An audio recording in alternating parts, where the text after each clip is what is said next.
Shalom, selamat malam Bapak Ibu Saudara. Senang sekali dapat menyapa dalam program Mawi Renungan Singkat Malam Hari.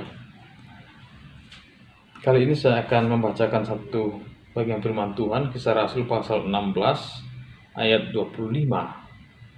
Tetapi kira-kira tengah malam, Paulus dan Silas berdoa dan menyanyikan puji-pujian kepada Allah, dan orang-orang hukuman lain mendengarkan mereka. Tema firman Tuhan adalah terbelenggu namun tidak diam.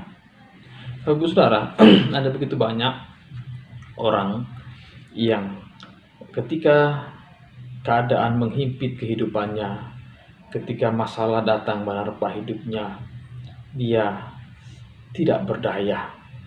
Dia larut dalam persoalan itu, dan pada akhirnya orang itu tidak menampakkan sikap-sikap sebagai seorang yang berpengharapan. Ada begitu banyak orang ketika diterpa oleh berbagai macam tantangan hidup yang berat, sikapnya pun sudah berubah ya, dan banyak kali tidak mencerminkan sebagai seorang yang memiliki Tuhan di dalam hidupnya. Tapi itu tidak berlaku bagi seorang yang bernama Paulus. Ya, di mana pada bagian ini Paulus dan Silas ketika mengalami keadaan yang tidak memungkinkan untuk bersukacita apalagi memuji Tuhan, tapi dia melakukan itu bahkan di tengah kondisi yang terbelenggu sekalipun. Paulus bersama dengan Silas menunjukkan identitasnya sebagai seorang hamba Tuhan. Tentu ini bukanlah sebuah rekayasa. Tentu ini bukanlah sebagai suatu hal yang dibuat-buat atau keadaan yang dimunculkan seperti orang munafik, ya. Seperti orang gak sedih, seperti orang tidak mengalami duka cita padahal sedang dipenjara. Tentu ini bukanlah hal yang seperti itu, Bapak Ibu Saudara. Tetapi sesungguhnya kita perlu pahami di sini adalah bahwa Paulus dan Silas adalah orang-orang yang tidak terpengaruh oleh keadaan. Lebih tepatnya lagi, Paulus dan Silas adalah orang-orang yang tidak dikalahkan oleh keadaan.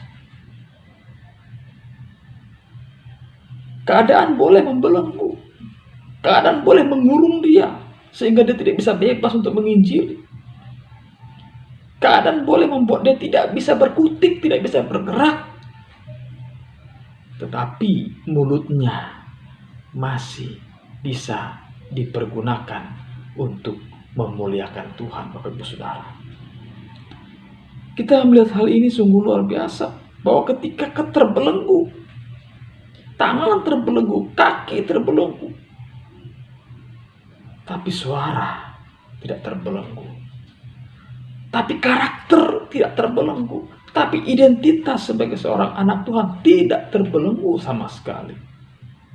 Bahkan kalau kita melihat ayat 25 tadi, puji-pujian yang dinaikkan oleh Paulus dan Silas ini, itu didengar oleh orang-orang hukuman lainnya. Apa di sini artinya, saudara?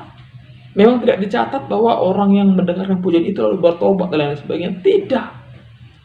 Tetapi pujian yang dinaikkan itu didengar oleh orang-orang hukuman lainnya.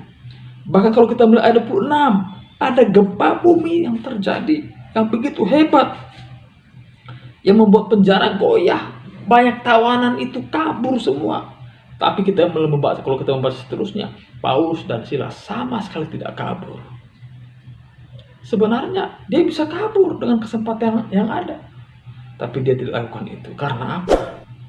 Karena dia tahu dimanapun dia berada, dia meyakini dia ada bersama dengan Tuhan. Ya, dia tidak akan melakukan hal-hal yang seperti orang lain lakukan. Tidak akan melakukan hal-hal yang seperti orang dunia lakukan. Karena dia yakin pimpinan Tuhan atas dia. Maka ya, pada malam hari ini. Mungkin ada keadaan yang membuat kita terbelenggu, Bapak Saudara. Mungkin dosa membelenggu, mungkin ikatan kuasa gelap membelenggu kita.